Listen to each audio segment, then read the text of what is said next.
Ce journal vous est proposé par Fonds des promotions de l'industrie, votre partenaire privilégié pour la réussite de vos projets.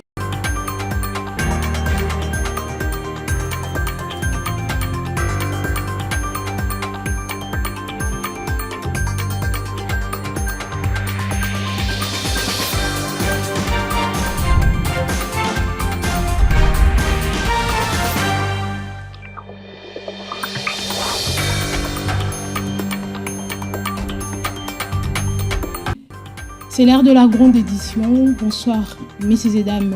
Bienvenue à la une. Paye d'avril, les taux montent. Les banques commerciales ont reçu des consignes claires. Elles doivent désormais respecter les calendriers et corriger les couacs qui retardent les salaires des agents de l'État. C'est la ligne qui sort de la réunion de validation tenue le mercredi 22 avril. Autour de la table, le comité de suivi de la paye CSP face à l'intersyndicale de la fonction publique. Le constat est que les anomalies coûtent cher aux fonctionnaires et la réponse est immédiate. Une équipe va descendre sur terrain afin d'évaluer le circuit des payes traitées, les réclamations qui s'accumulent et apporter des solutions concrètes. Pas de promesses en l'air. Des actes, on l'écoute au fidèle Kiyangi, président de l'intersyndicale de la fonction publique, dans cet extrait choisi par Cédric Bachala. Merci beaucoup. Nous avons suivi l'ODG sur la paie des agents et fonctionnaires de l'État. Nous, le gouvernement nous a demandé de remercier les agents publics de l'État pour la compréhension qu'ils ont manifestée pour le paiement tardif de leur salaire, soit un mois après les échéances. Donc le gouvernement nous a demandé de remercier en son nom les agents et fonctionnaires parce qu'ils ont été compréhensifs. Ils n'ont pas cédé à la pression et le gouvernement nous a rassurés que fini les dépassements des délais à partir du mois d'avril. C'est-à-dire, comme l'a dit l'ODG, la paie du mois d'avril commence aujourd'hui, le 22. Nous disons au gouvernement merci pour les efforts consentis afin que nous puissions retrouver la régularité de la paie. Mais nous pensons que cette situation va perdurer dans le temps. Et cette réunion, c'est la bienvenue parce que ça nous permet à avoir toutes les informations à communiquer aux agents. C'est ça. Lors d'une rencontre qualifiée de haut niveau avec Patricia Lombert, directrice générale Afrique au service européen pour l'action extérieure de l'Union européenne. Mercredi 22 avril, la ministre d'État en charge des Affaires étrangères, Thérèse Kaikwamba, et son interlocutrice ont évoqué la question des raffermissements de liens à l'Union européenne et la République démocratique du Congo, envie de soutenir des actions concrètes au service de la paix, de la stabilité, du bien-être de population. La Fontaine Cabana pour le reportage. Au cours des échanges, plusieurs thématiques importantes ont été abordées, notamment le multilatéralisme, les partenariats RDC-Union européenne, ainsi que la situation préoccupante dans l'est du pays, marquée par des tensions sécuritaires et une crise humanitaire durable. Les deux parties ont insisté sur la nécessité d'une approche coordonnée et renforcée pour répondre efficacement aux défis actuels, tout en mettant l'accent sur la protection de populations civiles. Les discussions ont été mises en lumière les enjeux de stabilité régionale et l'importance d'un engagement accru afin de mieux atténuer les conséquences humanitaires subies par les communautés affectées. Dans ces contextes, un focus particulier a été porté sur l'initiative visant à améliorer l'accès à l'aide humanitaire, ainsi que sur la protection de civils, identifiée comme une priorité commune. Par ailleurs, le processus de Doha a fait l'objet d'un échange en tant que cadre diplomatique essentiel dans la recherche de solutions durables aux conflits qui touchent l'Est de la République démocratique du Congo. Une autre série de consultations techniques et politiques se tiendra à Kinshasa le 27 avril au 1er mai prochain sous la présidence de la SADC. Cette rencontre vise à accélérer l'arrimage de la République démocratique du Congo à 3 de ses textes clés. La Fontaine Cabana, reportage. Au menu, les protocoles relatifs au commerce adoptés en 1996, celui relatif au transport, aux communications et à la météorologie de la même année, ainsi que les protocoles sur le commerce de services signés en 2012. Ces 5 jours doivent permettre d'analyser les implications juridiques et pratiques pour la République démocratique du Congo et d'identifier les ajustements réglementaires nécessaires et de créer de passerelles entre l'administration, les parlementaires et les opérateurs économiques. L'enjeu, rendre effectifs les avantages de la zone de libre-échange de la SADC et pour les entreprises congolaises. Cette rencontre rassemblera les membres du gouvernement, des députés, le haut cadre de l'État, de chefs d'entreprise, ainsi que des spécialistes de la SADC et de partenaires au développement. Le ministère de l'intégration régionale, dirigé par Floribert Anzoulouni, sera mobilisé avec ses experts. Le ministre Anzoulouni interviendra lui-même pendant les travaux. Ces échanges traduisent la feuille de route fixée par le Conseil de ministres de la SADC pour approfondir l'intégration régionale. La session mars peut commencer. L'organe délibérant de cette partie du pays a procédé mercredi 22 avril à l'adoption du calendrier de la session ordinaire en cours. C'était au cours d'une plénière organisée à son hémicycle de Kenge. Anissé Mangala pour le détail. Concrètement, c'est une preuve que les députés provinciaux ont fixé à l'avance les grandes activités qui vont rythmer cette session.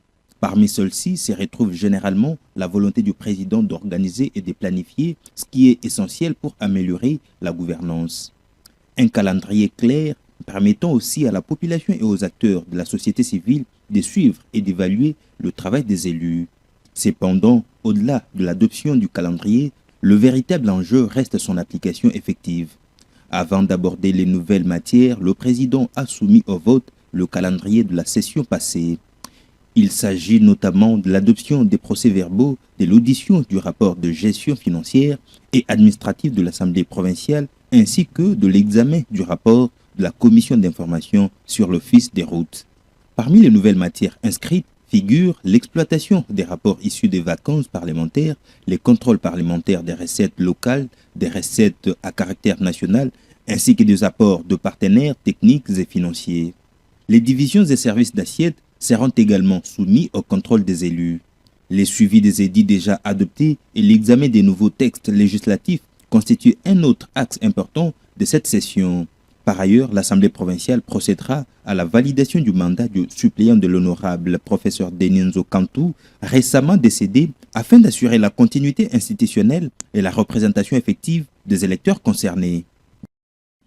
Les VPM de l'intérieur, sécurité, décentralisation et affaires coutumières, GECMA, Chabani Louko s'est rendu ce mercredi dans la commune de Barumbu. Objectif, assister à l'audience foraine contre le braqueur présumé. Sur place, il a voulu s'imprégner du déroulement des audiences et réaffirmer l'engagement du gouvernement et restaurer l'ordre public. Face au banditisme urbain, l'État affiche sa présence. Récit de Vanessa Makwebo. Organisée pour rapprocher la justice de citoyens et accélérer le traitement de dossiers, cette audience foraine envoie un signal clair. L'État veut frapper fort contre les banditismes qui volent la paix d'Okinois.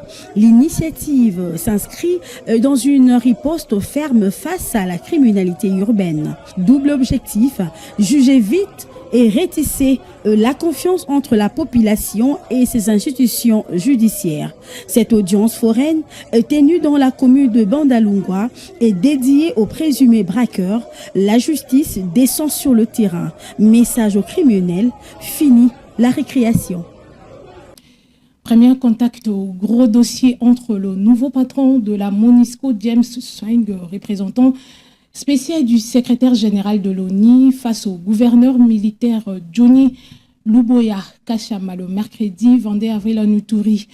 Au menu, la sécurité qui tangue le civil et protéger les efforts conjoints à renforcer sur la table la réalité du terrain, pas des discours.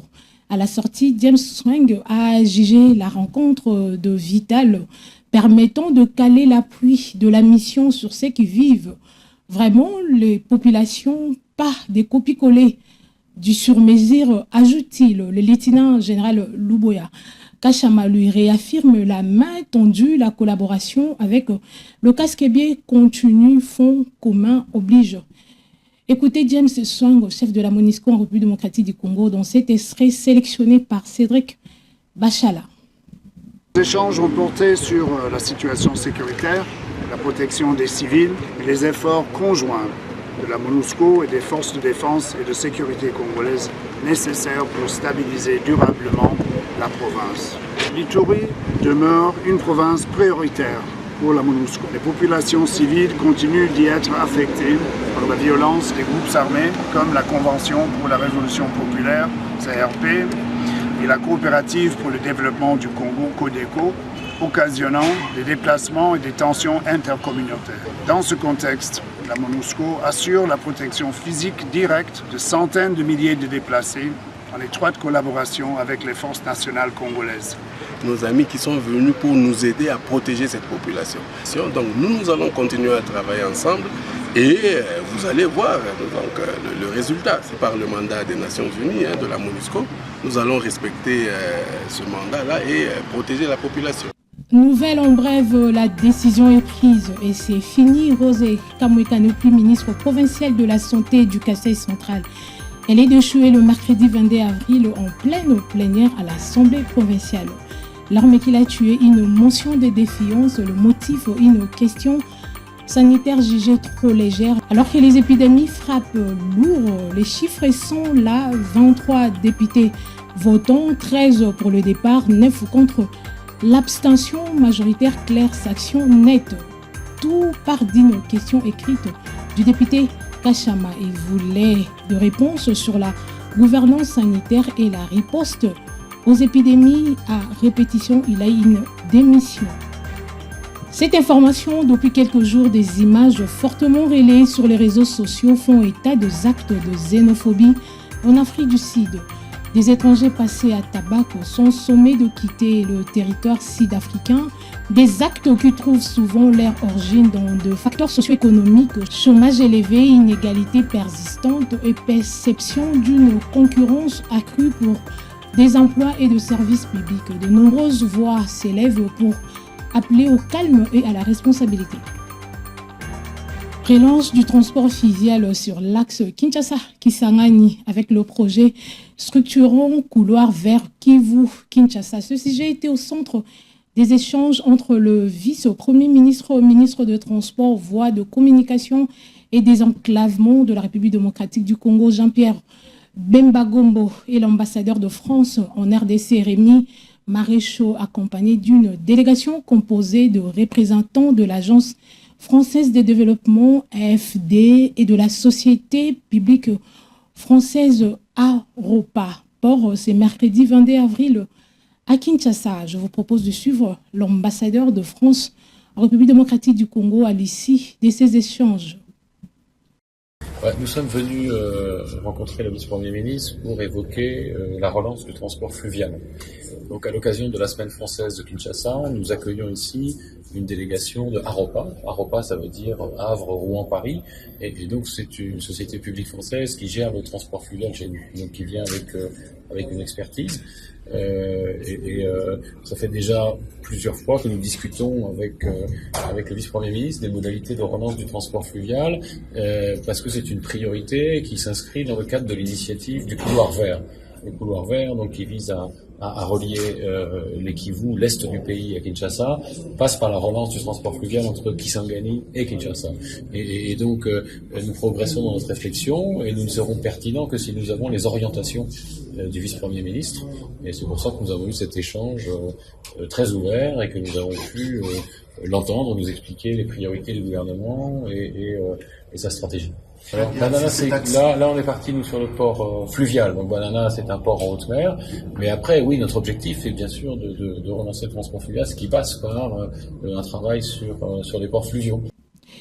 À Kinshasa, il suffit qu'une pluie pour que le croisement Kapela-Kimwenza devienne un piège. Caniveau bouché, chantier douté, piéton.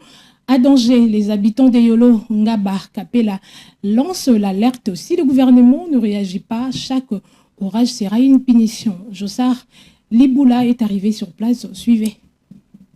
Au croisement Kapela-Kimwenza, quand le ciel crache, la rue craque. Débordement d'eau, zéro passage et le piéton devient nageur malgré lui. Le calvaire est connu, vécu, filmé. Je me demande si le gouvernement contrôle vraiment les travaux qu'il fait exécuter. Parce que tout ça, c'est le peuple qui paye la facture. C'est nous. Franchement, dans ces pays, on aura tout vu. Regardez, au lieu de soulever les caniveaux pour que l'eau coule librement quand elle arrive, ils ont fait l'inverse. Résultat, l'eau est bloquée ici et ça stagne. On construit pour détruire, on dépense pour inonder. Si c'est ça vraiment la réhabilitation, alors qu'ils arrêtent.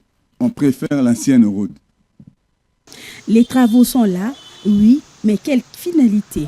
Les caniveaux sont mal bâtis, trop étroits, trop hauts, trop rien. L'eau monte, la colère aussi. On bétonne, mais on n'anticipe pas. On creuse, mais on n'écoute pas. Alors, on s'interroge. Quels critères, quelle expertise? Quelle entreprise décroche ses marchés pour livrer ses chaos? L'argent public coule, mais pas l'eau de pluie. La route qu'on est en train de réhabiliter ici, elle a déjà un problème. Les caniveaux qu'ils ont construits ne sont pas profonds. Regardez, je suis court sur pattes, mais ça ne m'arrive même pas aux genoux. Comment voulez-vous que l'eau passe? À la première pluie, tout va déborder. On réhabilite ou on fait semblant. Le risque est permanent. Un enfant glisse, une moto dérape, un taxi cale. À Yolongaba Makala, la population paye cash chaque averse. Lorsque le ciel bourdonne, à Yolo, c'est la pierre qui commence. Disent les habitants. Quand il tonne, on souffre. Les gouvernements doivent trancher, contrôler les chantiers, sanctionner les failles, refaire ce qui est mal fait. Sinon, ces tronçons restera un lac et le riverain des sinistrés à répétition. Kinshasa mérite mieux qu'un caniveau qui noie l'espoir. Toujours en société, Bandalungwa étouffe sur l'avenue Kassavubu Oasis, ex-pépinière. Le travaux de caniveau sont en arrêt depuis 2 mois. L'eau stagnante, poubelle à ciel ouvert, maladie qui flambe. La population, elle hurle. Suivant le reportage de Marie-Noël Kouzetakana. Bandalungwa a le pied dans l'eau et la gorge nouée. Baoyo, Mbidi, Bafouassende, 3 avenues même galère, inondées en permanence. Les coupables, avenue Kassavubu Oasis, ancien pépinière. Les caniveaux devaient sauver chantier lancé, chantier stoppé. Depuis 2 mois, rien ne bouge. L'eau non plus, elle stagne, elle croupit, elle tue. Les chantiers qui bouchent, les constructions anarchiques qui étranglent. Cette histoire nous dérange vraiment. Ils ont lancé les travaux, on était tous contents, on a cru au changement. Et puis stop net. Subitement, plus rien. Je me demande si les autorités existent encore. Qu'elles descendent voir. Regardez l'état des lieux, une petite pluie et tout s'abîme. La boue, les trous, l'eau qui stagne, ça se détruit sous nos yeux. Je ne veux même pas accuser les gouverneurs d'abord. Je me demande si les bourgmestres existent, si les chefs des rues existent. Bandalungwa meurt à petit feu jour après jour et personne ne dit mot.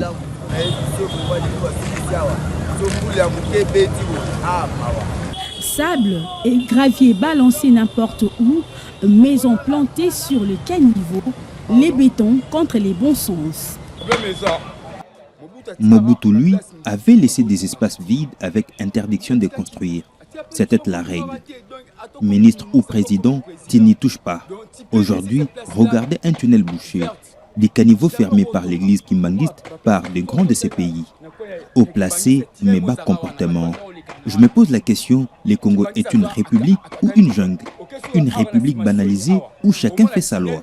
Les chantiers bouchent les caniveaux et qui paye? Les petits peuples. Toujours lui, il pleut, on coule. Il dort, on se noie.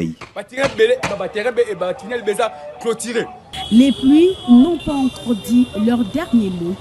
Les comptes lancés. Son décision, Bandalungwa va droit vers la catastrophe sanitaire. Choléra, malaria, typhoïde, les menus est connu. Les habitants sont clairs. Stop au discours, place aux actes. On ne boit pas les promesses, on ne noie dedans. Bandalungwa n'attend plus que Bandalungwa exige. À présent, suivons ces communiqués de la DGI. La Direction générale des impôts rappelle à tous les contribuables concernés par l'impôt sur les bénéfices et profits, IBP, aux sociétés étrangères redevables de l'impôt mobilier, IM, et aux sociétés minières redevables de l'impôt spécial sur les profits excédentaires que l'échéance des dépôts des déclarations afférentes à l'exercice fiscal 2026, revenu 2025 et de paiement du solde de l'IBP à charge des grandes et moyennes entreprises, de l'impôt mobilier dû par les sociétés étrangères et de l'impôt spécial sur les profits excédentaires à charge des sociétés minières, ainsi que celle des dépôts du bordereau et des paiements de la deuxième quotité de 40% de l'IBP de l'impôt forfaitaire à charge des micro-entreprises intervient le jeudi 30 avril 2026. Passé ce délai, il sera procédé à l'application des pénalités fiscales conformément à la loi. Aussi, la Direction générale des impôts précise-t-elle que cette échéance concerne également les entreprises bénéficiaires des exonérations fiscales, les entreprises ayant débuté leurs activités au cours de l'année 2025, les entreprises en cessation d'activité ainsi que celles ayant subi une perte ou n'ayant réalisé aucun revenu imposable. Par ailleurs, la déclaration ou les bordereaux doit être accompagnée selon le cas de l'attestation des paiements et du bordereau des versements. En ce qui concerne particulièrement les entreprises relevant du régime de droit commun et de petites entreprises, cette déclaration doit être accompagnée des annexes prévues dans l'acte uniforme relatif aux droits comptables et à l'information financière du 26 janvier 2017 du relevé récapitulatif des ventes effectuées au cours de l'année 2025 ainsi que de toutes autres pièces justificatives jugées nécessaires, notamment la balance générale des comptes. Les annexes ci-haut évoquées doivent être déposées en support papier par les contribuables concernés auprès de leurs services gestionnaires respectifs. En outre, pour ce qui concerne les entreprises soumises au régime des droits communs, la Direction générale des impôts insiste sur le fait que les états financiers annuels de synthèse à joindre aux déclarations de l'impôt sur les bénéfices et profits de l'exercice fiscal 2026, revenu 2025 doivent être certifiés par les experts comptables inscrits au tableau de l'Ordre national des experts comptables de la République démocratique du Congo, et ce conformément à la loi. À l'exception des contribuables gérés par la Direction des grandes entreprises DGE et par le Centre des impôts CDI, pour lesquels la télédéclaration est déjà effective, les autres contribuables assujettis à ces impôts sont invités à télécharger leur formulaire de déclaration fiscale sécurisé sur les sites web de la DGI à l'adresse www.dgi.gouv.cd. Aussi sont-ils encouragés à privilégier la transmission par email de leurs déclarations et des preuves de paiement des 10 impôts aux adresses électroniques suivantes selon les cas.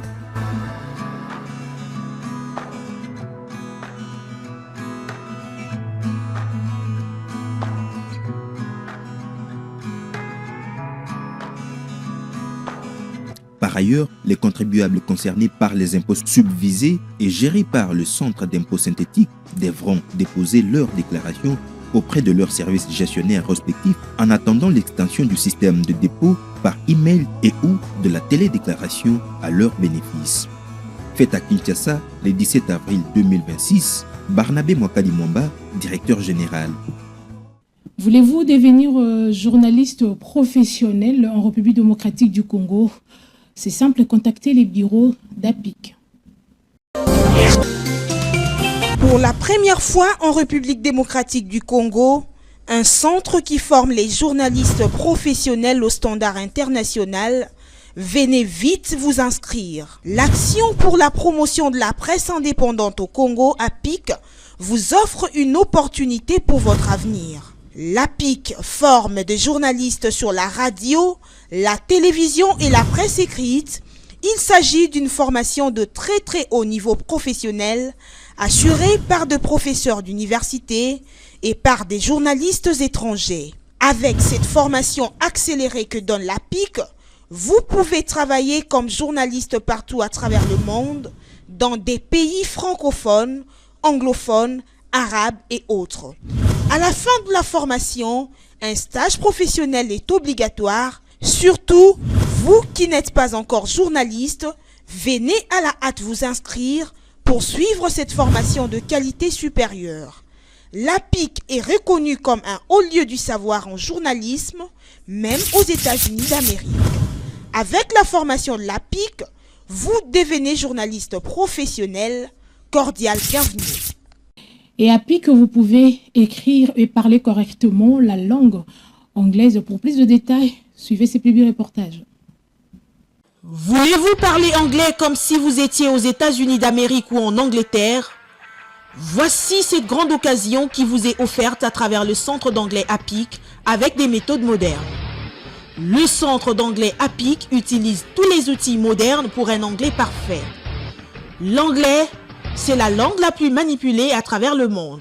N'hésitez pas un seul instant car dans le centre d'anglais APIC, il y a un grand club à travers lequel vous aurez l'opportunité de parler anglais tout le jour. L'anglais de Washington et de Londres devient une réalité en République démocratique du Congo grâce au centre d'anglais APIC. Hâtez-vous car les places sont vraiment limitées. Venez vite vous inscrire pour bien parler anglais. Now. Au centre d'anglais APIC, vous avez des professeurs qui viennent des États-Unis d'Amérique et de l'Angleterre. Parler anglais, c'est garantir votre vie et celle de vos enfants. N'ayez pas peur car le centre d'anglais APIC assure une formation de très haut niveau. Refuser d'apprendre l'anglais, c'est refuser même de vivre. My last name is Stone. Ok. Si vous ne parlez pas anglais dans le monde actuel, vous êtes presque un analphabète, s'il vous plaît. Venez vite vous inscrire dans le centre anglais APIC. Vous allez parler anglais dans quelques mois seulement. What are you going to do tomorrow? I'm going to go play volleyball at the beach. Vous êtes docteur d'État, doctorant, licencié, gradué, diplômé d'État. Venez apprendre l'anglais des affaires au centre d'anglais APIC. L'anglais, c'est votre passeport pour les voyages à travers le monde. Ne pas parler anglais aujourd'hui, c'est devenir sourd-muet, surtout lorsqu'on voyage. Venez vite vous inscrire pour parler anglais. Ne pas s'inscrire au centre d'anglais APIC, c'est creuser sa propre tombe. Ne pas parler anglais aujourd'hui, c'est vivre son souffle de vie, un peu comme une voiture sans carburant. Venez vous inscrire au centre d'anglais APIC. N'ayez pas honte d'apprendre l'anglais, quel que soit votre âge. Ne pas parler anglais dans le monde actuel, C'est comme si vous n'existez même pas. Venez vous inscrire au centre d'anglais APIC et vous ne serez plus complexé devant ceux qui parlent anglais. Vous serez l'homme le plus heureux du monde en parlant anglais. Ne pas parler anglais, c'est vivre en enfer. Si vous voulez vous exprimer correctement en anglais, rejoignez-nous dans le centre d'anglais APIC right here and right now. Pour plus de détails, contactez-nous au numéro suivant.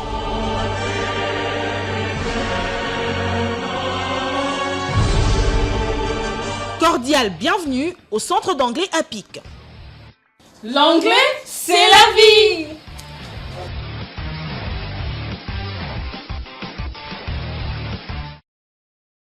C'est la fin de cette grande édition de Journal sur APIC Télévision. Retrouvons-nous la semaine prochaine avec le nouveau numéro. Au revoir.